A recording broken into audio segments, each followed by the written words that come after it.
Bonsoir à tous, nous sommes le 18 mai 2018, il est 19 h et vous ne regardez pas la télévision. Au sommaire de cette 7e édition du Média intercommunal du Sud Artois, Yanis et Maxence sont allés à la rencontre de Allobat avec Laetitia Guise, donc une entreprise basée à Bapaume et originaire de Le Bucaire. Vous verrez le reportage tout à l'heure. En tout premier lieu, Thomas de Sonis viendra nous parler de la fête du jeu qui aura lieu le 2 juin à Bapaume. Donc vous découvrirez avec Thomas l'envers du décor de cette fête un peu spéciale du jeu en famille. Nous irons ensuite à Bolencourt pour la suite et presque fin de la présence des artistes dans le cadre du CLEA sur le territoire du Sud Artois. Vous découvrirez notamment le travail de Julie Maresque, qui est photographe dans le cadre justement des résidences d'artistes dans le Sud Artois. Et puis nous finirons avec la présence de Véronique Thiebaud, qui est vice-présidente à la communauté de communes et qui nous parlera de la démarche des circuits courts. Mais avant de débuter, on a commencé à prendre l'habitude. Retrouvez le village de la semaine. C'est parti.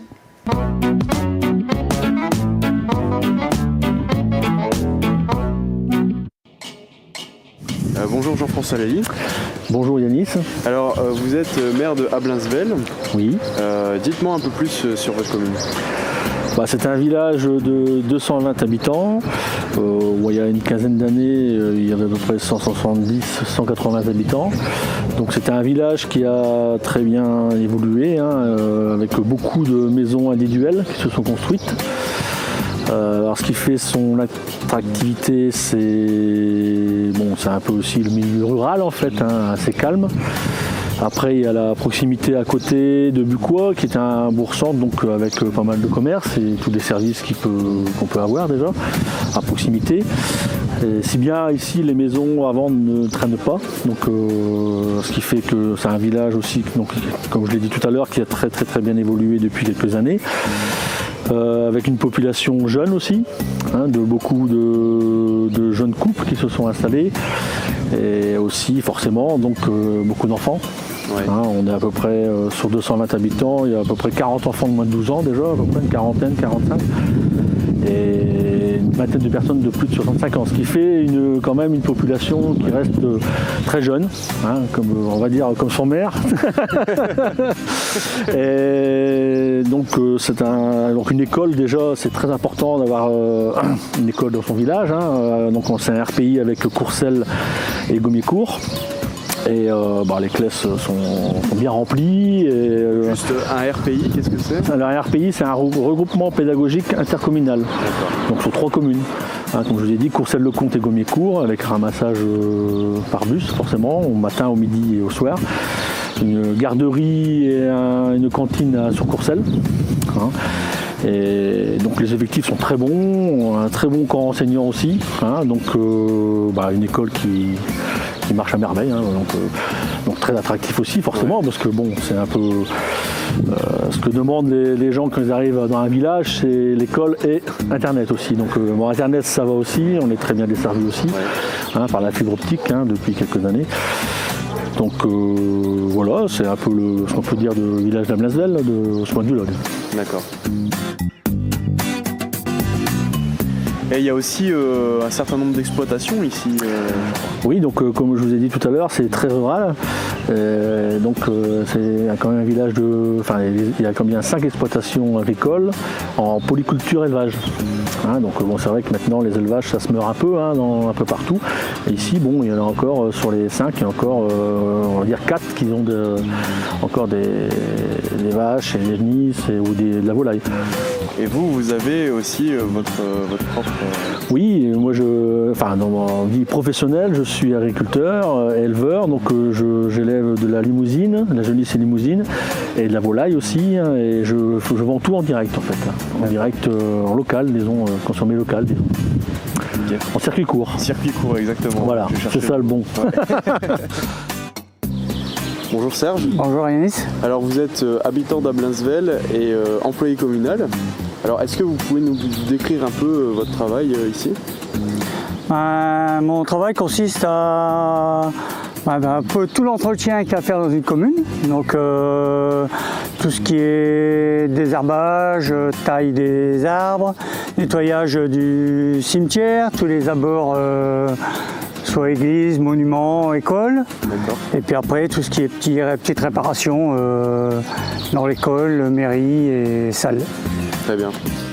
Donc récemment, j'ai repeint tout l'intérieur de l'église. Il fallait une rénovation, tout le bas. Il fallait tout reponcer les murs, tout repeindre. Bon, il y a encore une grosse partie à refaire, mais bon, on va faire par la suite. Eh bien, merci Serge pour cette petite entrevue. D'ailleurs, on ne vous dérange pas plus longtemps. Vous étiez à la taille des arbres tout à l'heure. Ouais. On a juste derrière nous. Donc, bon courage. Merci. Bonne journée. Merci, vous aussi. Donc, au niveau de l'entretien des routes, tout a été refait dans le village, à part la rue que nous avons juste là. Vous avez des projets de travaux sur... Les voiries communales ont été toutes refaites et c'est la dernière ça va s'effectuer cette année. Hein, on va faire une voirie partagée en fait. C'est un cul-de-sac donc avec pas de trottoir mais une partie piéton, une partie véhicule séparée par une bordure plate disons. Et avec des parkings végétalisés et un accès, on va en profiter aussi pour faire un accès handicapé dans la continuité pour l'église. Bon, j'ai une dernière question pour vous. Je pense que ça va être assez simple. Alors, selon vous, à Blainsvel, quel courant maritime a influencé Jean-Jacques Goldman dans l'écriture de sa chanson 20 000 lieues sous les mers, mais également Hayao Miyazaki, le réalisateur japonais, dans sa création des cordes à linge intelligentes qui a malheureusement été un fiasco commercial? Il me semble bien que c'est l'endive au gratin. D'accord. Je pense que c'est ça aussi. Hein. Eh bien, merci beaucoup. Merci aussi. Et puis, à bientôt. À bientôt. Nous revoilà donc en studio avec Thomas. Bonjour Thomas. Bonjour Valentin. Alors, est-ce que tu peux nous expliquer ta fonction dans la communauté de communes du Sud Artois?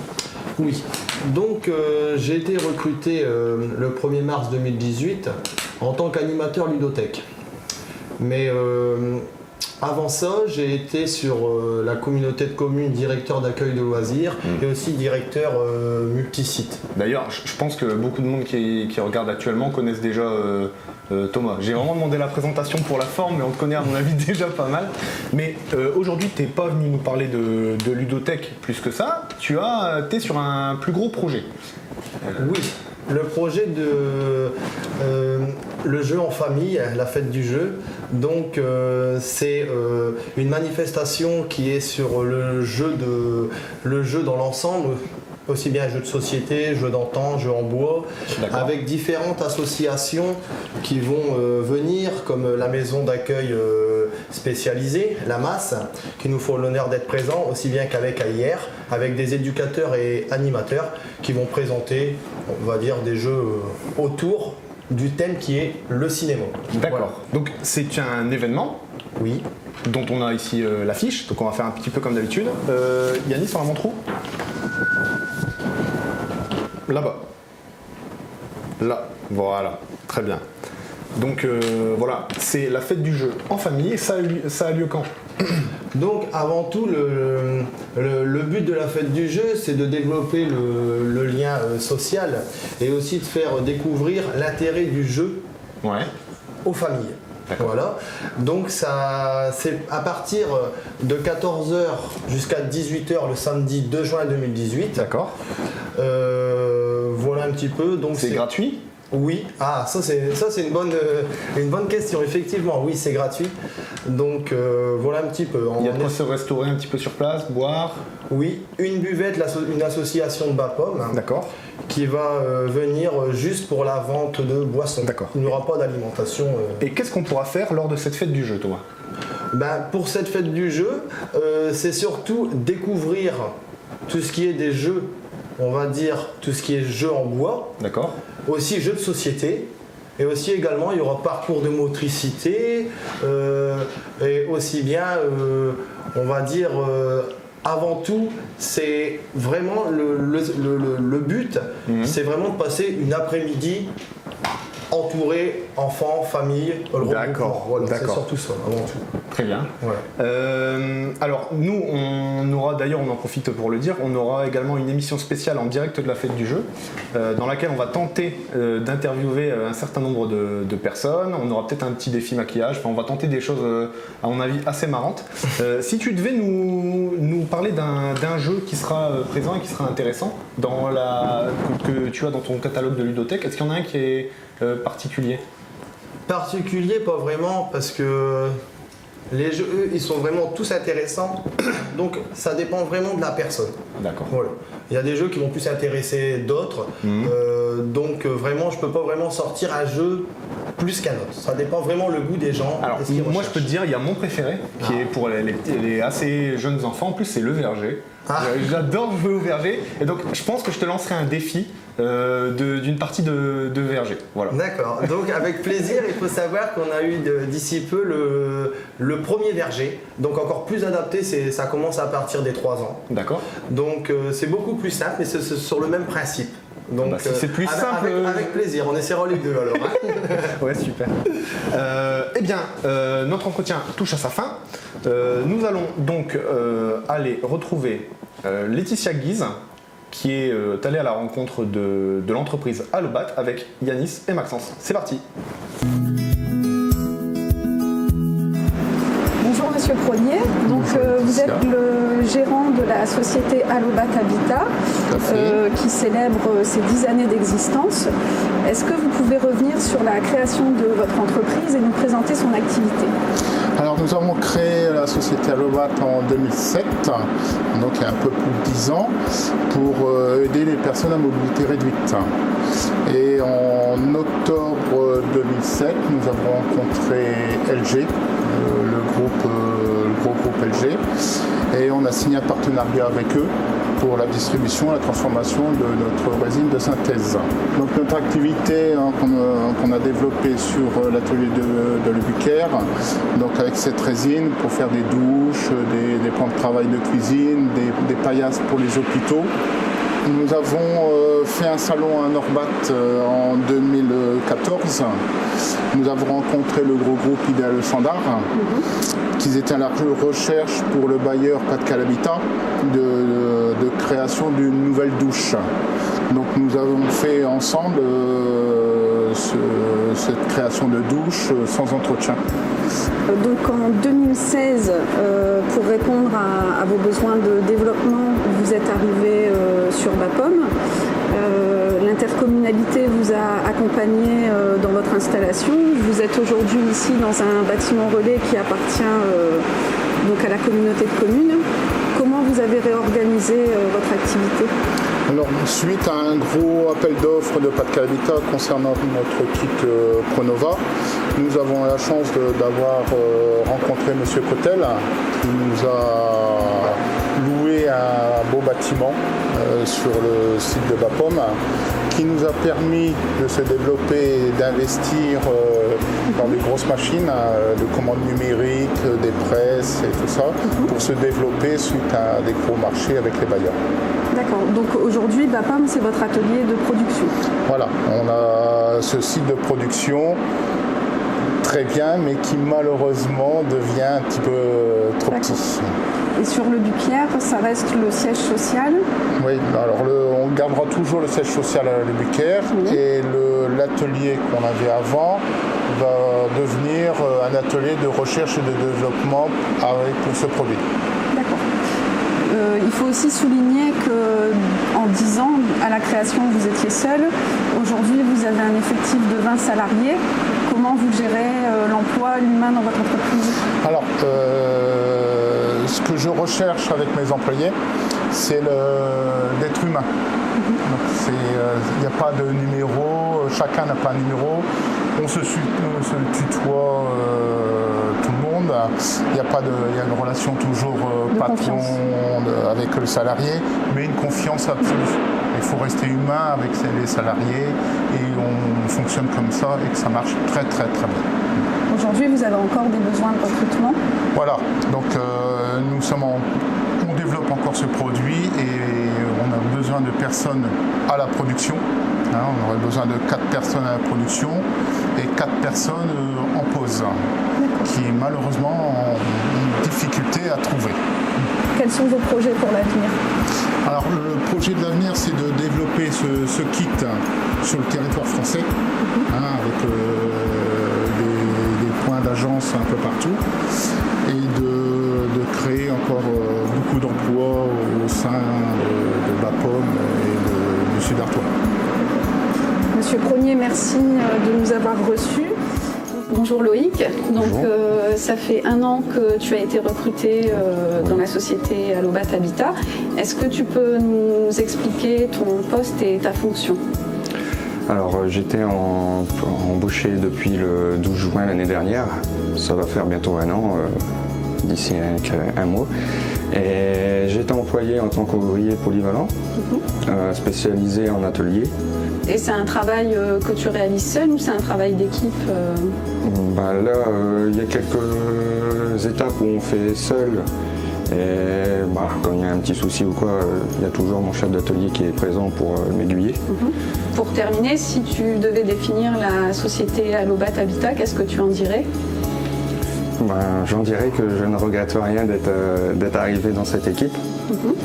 Parce que mon parcours n'a pas été très facile, mais bon, grâce à M. Prognier, il m'a ouvert une sacrée porte. Et j'espère continuer pas mal d'années en sa compagnie et surtout évoluer beaucoup plus dans son entreprise, la faire tourner au maximum. Très bien, c'est tout ce qu'on souhaite. Je vous remercie beaucoup.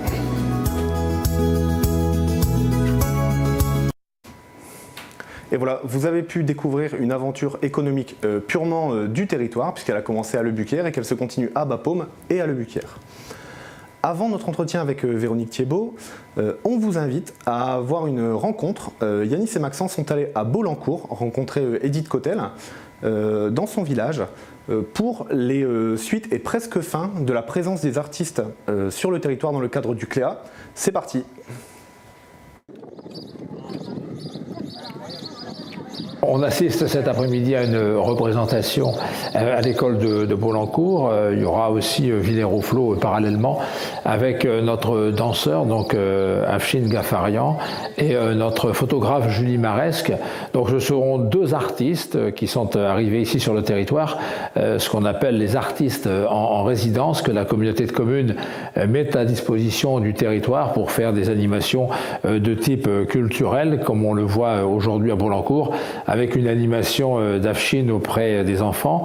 Et tout à l'heure, nous irons découvrir les portraits qu'a fait donc Julie avec les enfants de l'école de Bolencourt aussi, et qu'elle a exposé dans la commune à partir d'attitudes qu'ont ces enfants.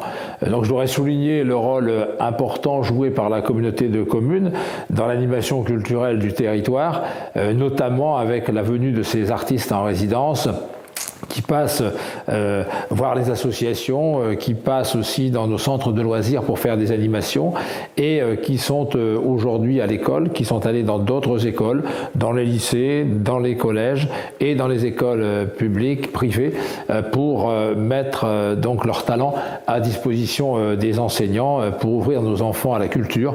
Et c'est ce que l'on veut à travers les actions du territoire. Cela a un coût, bien entendu, mais mérite donc d'être, je dirais, l'essai mérite d'être tenté et est aujourd'hui réussi avec donc Afshin qui concrétise à travers les danses ce qu'il a préparé avec les enfants. Donc nous souhaitons continuer sur le territoire ce type d'action parce que nous voulons ouvrir notre communauté de communes du Sud-Artois au maximum donc à nos enfants et à la culture en général. Alors bonjour, Madame Thiessard de l'école de Bolencourt.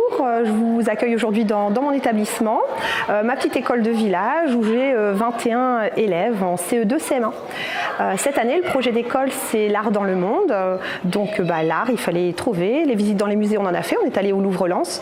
Mais on a profité aussi des artistes en résidence dans la communauté de communes pour faire venir les artistes jusqu'à nous. Alors nous avons reçu Julie Maresque, qui est une artiste photographe, qui a proposé aux élèves de montrer à travers la photo leur passion. Alors là, je vous invite à venir dans le village où on a caché 21 clichés de photos de chacun de mes élèves. Et là, un petit jeu de cache-cache, je pense que ça peut être sympathique en famille.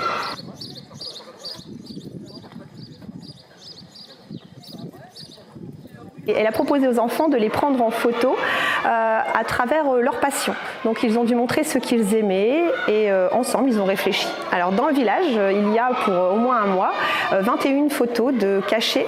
Et donc je vous invite à venir faire un petit tour à Bolencourt pour retrouver les photos de mes élèves. Alors nous avons accueilli aussi Afshin Gafarian, donc là qui est un chorégraphe danseur. Alors mes élèves ont dansé toutes les semaines avec lui et aujourd'hui, si vous étiez venu à Bolencourt, vous auriez participé à un super atelier danse-musique.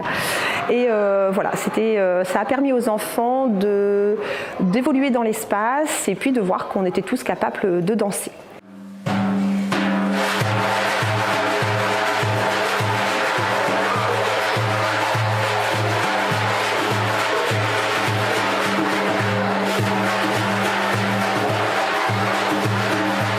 Ce projet qui a été réalisé dans mon école a été aussi réalisé à l'école de Villers-au-Flot où les enfants de CP, grande section CP de ma collègue Madame Marquez ont aussi, eux, rencontré Julie Maresque et Afshin Gafarian. Voilà, à très bientôt. Donc je m'appelle Julie Maresque, je suis artiste photographe et je suis intervenue du 6 novembre au 22 mars sur le territoire du Sud-Artois. Je suis intervenue dans le cadre d'une résidence-mission qui s'appelle des résidences-missions CLEA, donc contrat local d'éducation artistique. Et la commande un peu, c'est d'intervenir auprès... alors c'est principalement des scolaires, mais c'est finalement un peu tous les groupes constitués sur le territoire qui peuvent nous contacter directement pour travailler ensemble. Moi, j'ai un travail de photographie, donc j'ai proposé assez vite aux instits et aux profs, parce que c'est principalement eux quand même qui m'ont contacté pour intervenir, d'essayer d'inscrire ma pratique dans des choses qu'ils allaient développer dans l'année. C'est-à-dire vraiment d'être, pas comme d'arriver comme un cheveu sur la soupe, mais de pouvoir qu'ils puissent réexploiter les images, les retravailler. La photographie, c'est l'art de l'instant, du moment. Pas pour moi. Moi, je ne me verrai jamais à me promener. Moi, j'ai quasiment jamais mon appareil photo sur moi. Parce que ça ne m'intéresse pas de faire des photos, ce que je vois sur moi, etc. Moi, j'ai toujours un temps de qu'est-ce que j'ai envie de raconter. La peinture fait partie intégrante de ma manière de faire de la photographie, c'est-à-dire que je ne fais que de la mise en scène. Je ne prends pas de photos de l'instant. Je compose vraiment mon image du début à la fin. Voilà, donc le postulat de départ avec toutes les écoles ou tous les endroits où je suis intervenue, c'était de dire on va, avant de faire de la photo, déjà, moi, je ne suis pas là pour vous apprendre la technique photographique, ça ne m'intéresse pas. Ce qui m'intéresse, c'est qu'on réfléchisse à comment on construit une image et comment on construit tous les détails d'une image. Donc les enfants qui ont une pratique déjà de l'image et de la photographie, c'est intéressant de les amener sur le terrain de la mise en scène parce qu'en général, ils ne connaissent pas. C'est très très loin de ce qu'ils ont l'habitude de pratiquer. Et puis moi je l'inscris vraiment dans une continuité avec l'histoire de l'art. Donc à chaque fois on fait des allers-retours aussi entre ce qu'ils me proposent, ce que je leur propose, mais aussi des tableaux, on va voir de la peinture, etc. Donc l'idée c'est vraiment de les amener sur autre chose que la photographie quotidienne, la pratique qu'ils peuvent avoir à la maison. Donc on vient d'assister à la représentation avec les enfants de l'école de Bolencourt. Donc un grand merci à nos enseignants et à la Com de Com. Et je suis donc avec Véronique Thiebaud, vice-présidente à la communauté de communes du Sud-Artois. Bonjour Véronique Thiebaud. Bonsoir, merci de m'accueillir à Croisy. Avec grand plaisir. Donc aujourd'hui, la communauté de communes porte une démarche de mise en valeur des circuits courts. Tout à fait. Est-ce que vous pourriez nous en dire plus ? Alors, je vais peut-être d'abord présenter un petit peu la jeunesse du projet. Pourquoi est-ce qu'on s'est décidé à se lancer dans le circuit court, sachant que c'est un petit peu à la mode aujourd'hui, tout le monde parle circuit court. En fait, c'est lié à 2 actions qu'on avait au niveau de la commission emploi-insertion. On accompagnait déjà, et ça continue aujourd'hui, les commerçants de l'ensemble de la communauté de communes. Donc on avait des actions de formation, d'information. Et on s'était rendu compte qu'il y avait un certain nombre de gens qui avaient une activité de commerce directement liée à leur production. Et puis il y avait une autre démarche qu'on a menée aussi dans le champ de l'emploi et de l'insertion, c'est la création du GEC, le groupement d'emploi et d'insertion par l'activité agricole. Et là aussi, on a rencontré des gens qui étaient à la fois intéressés par le GEC, mais qui avaient aussi une activité de production et de vente. Et donc ça s'est fait un petit peu de fil en aiguille et on s'est rendu compte en commençant à se dire mais on connaît un, enfin tout à l'heure vous avez eu Jean-François Lally qui est maire d'Ablasvel qui fait partie aussi de ce réseau de circuits courts. On en avait un, on en avait 2, on en avait 3, 4 et en fait on s'est rendu compte qu'on en avait à peu près une trentaine sur le territoire et donc on a décidé de les réunir et de travailler avec eux sur la manière dont la collectivité pouvait les accompagner, soit faire connaître, développer leur activité en se disant que ça faisait partie aussi du développement économique que ces circuits courts. Et donc notamment une des premières choses qui a été mise à leur disposition, c'est ce document. Cette petite plaquette, oui, tout à fait. Alors on va la montrer à l'écran, si vous la voyez dans les présentoirs des lieux publics du Sud-Artois, c'est normal. C'est la plaquette donc des circuits courts du Sud-Artois qui centralise un petit peu, il me semble, les producteurs qui vendent directement aux consommateurs. Tout à fait. En fait, cette plaquette, alors, elle est non seulement, comme vous le dites, dans les présentoirs, dans les collectivités, enfin dans les communes, hein, je pense qu'il y en a toujours à disposition, peut-être qu'il faudra les rééditer, mais elle a été envoyée à l'ensemble des habitants du territoire, donc elle a été envoyée toute boîte. Donc cette plaquette, en fait, c'est la collectivité qui l'a financée, qui l'a imprimée, mais le travail a été complètement réalisé par les producteurs. Quand on les a réunis, on a regardé avec eux, on leur a dit mais qu'est-ce qu'on peut faire pour être à vos côtés, pour développer votre activité, etc. Donc eux ils nous ont dit on a besoin de 2 choses, se faire connaître et faire connaître notre activité à l'ensemble des habitants du territoire. Et donc la démarche, le format, le modèle, c'est eux qui l'ont décidé, c'est-à-dire que quand vous regardez la plaquette, hein, vous avez une carte avec l'ensemble de leurs implantations, donc c'est eux qui ont choisi d'avoir cette carte-là et de pouvoir être repérés. Et puis de l'autre côté, en fait, on a des petites photos. Alors, je pense qu'on ne les verra pas là, mais on a une petite photo de chacun des producteurs avec son activité de production, le champ sur lequel il est, et puis son adresse. Et les heures d'ouverture. Alors, circuit court, hein, c'est une dénomination très précise. Tout le monde ne peut pas faire du circuit court. Il faut être à la fois producteur et vendeur. On peut avoir un intermédiaire, un seul. Voilà. Donc ça, c'était aussi le débat qu'on a eu avec eux sur qui peut rentrer dans ce réseau des circuits courts. Alors, je voulais rendre aussi hommage à Gérard Lupa et à Laetitia Guitz, parce que c'est eux qui sont allés avec leur appareil photo rencontrer chacun des producteurs pour réaliser cette photo. Photo qu'on réutilise quand on va aussi au salon de la gastronomie, qui est le deuxième axe qu'on a développé avec eux, c'est-à-dire qu'ils ne souhaitaient pas forcément multiplier les choses, mais le salon de la gastronomie, on y est présent avec les circuits courts, on a des petits drapeaux et on a leurs photos en plus grand pour promouvoir cette démarche. Alors, moi, la photo, c'est quelque chose que je trouve vraiment très intéressant parce que c'est aussi un des objectifs du circuit court, c'est je connais la personne qui produit la nourriture que je vais manger. Complètement. Et ça, c'est vraiment quelque chose qui, voilà, on a une autre vision du coup de la consommation sur un territoire lorsqu'on connaît la personne qui produit directement. Est-ce que vous avez une idée des prix qui sont proposés par les producteurs? Parce que moi, dans les études que j'avais lues en préparant cet entretien, on se rend compte que le circuit court, c'est pas plus cher que la grande distribution. Et la plupart du temps, comme il n'y a pas le transport à payer, l'intermédiaire, souvent c'est même plus avantageux pour les consommateurs. Je pense que alors, on a des retours à la fois des producteurs, hein, j'y reviendrai, mais on a aussi des retours des consommateurs, enfin des habitants du secteur, d'une part qui découvrent de nouveaux producteurs, et effectivement dans les produits ou de la manière de vendre les choses, ça marche souvent en cassette quand il s'agit de viande, des choses comme ça. Pour des familles nombreuses, c'est vraiment une opération très intéressante. Donc quand vous dites d'un point de vue économique, mais au sens faire des économies, c'est vrai que c'est quelque chose qui marche plutôt bien parce que effectivement il n'y a pas de transport, et on est direct du consommateur du producteur au consommateur. Et je pense que ce qui est aussi intéressant, c'est autour de la qualité du travail. Je pense que pour les consommateurs, les habitants de nos territoires, territoire, c'est important de rencontrer celui ou celle qui va produire, qui va élever ses animaux, transformer son lait, vendre ses légumes et éventuellement pouvoir visiter la ferme et voir comment les choses se passent. Donc c'est non seulement d'un point de vue économique pas plus cher, mais on sait qu'on a des produits de qualité parce que derrière il y a le regard de celui qui consomme. Et je pense que pour le producteur c'est aussi un engagement assez fort, c'est-à-dire que c'est accepter d'avoir des gens qui viennent sur place regarder comment le produit est fourni. Et puis d'un point de vue environnemental, bien évidemment, voilà, il n'y a pas de transport. Enfin, on circule un peu dans le sud d'Artois, mais c'est pas énorme. Oui. Est-ce qu'il y a des exemples particuliers? Par exemple, quel type de nourriture on peut trouver sur le territoire du Sud-Artois? Je pense qu'on peut tout trouver. Alors moi j'ai essayé de trouver des choses qu'on ne trouve pas. Bon, il n'y a pas de poisson. Voilà. Mais... Il n'y a pas de poisson.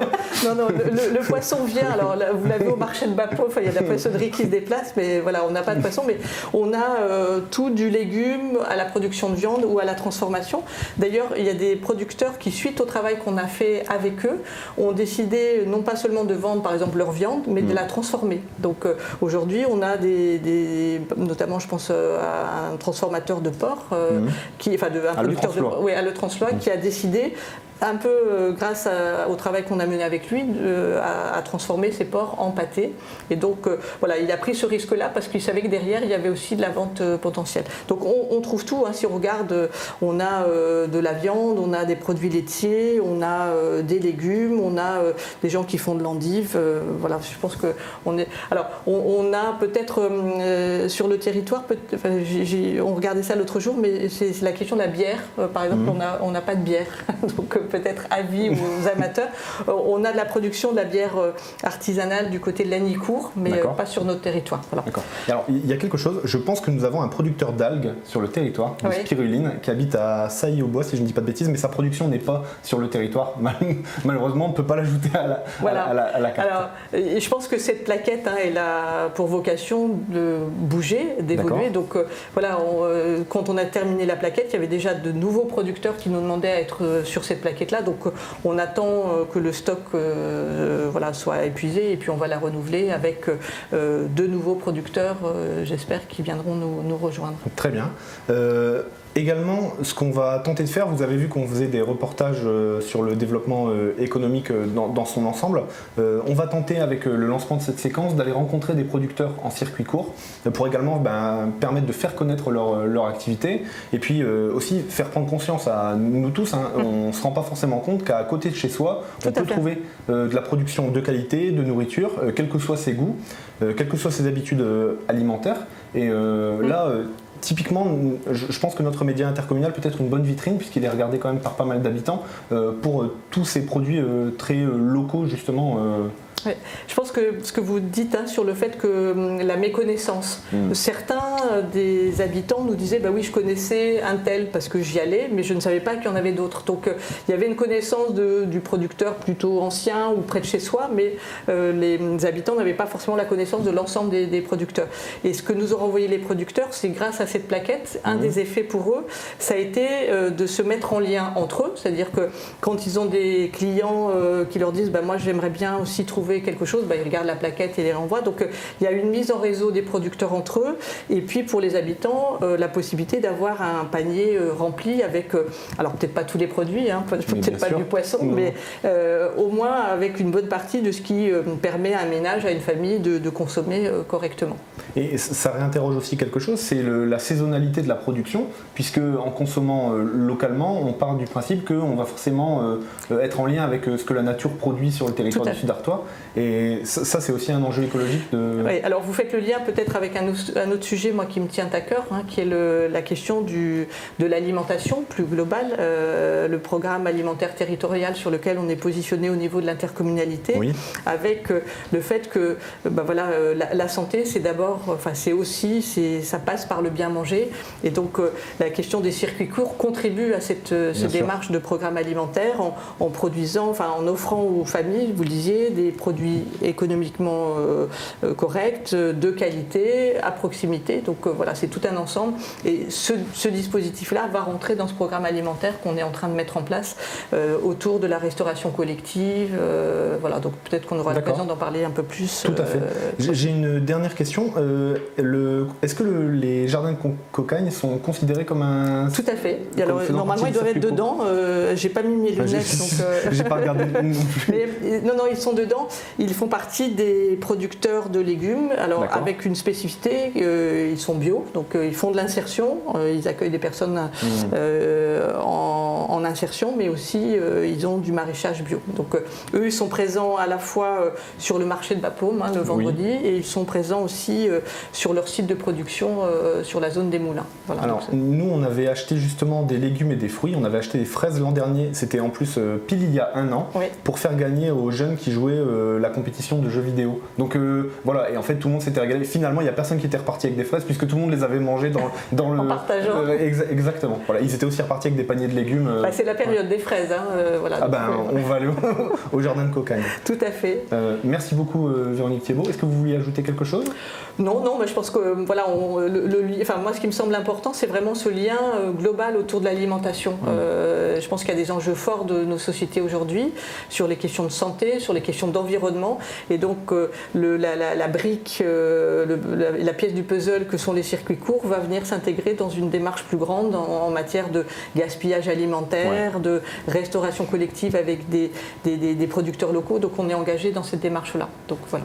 Très bien. Et on aura l'occasion d'en reparler une prochaine fois en plus. Donc on va commencer notre tour des producteurs circuits courts cet été.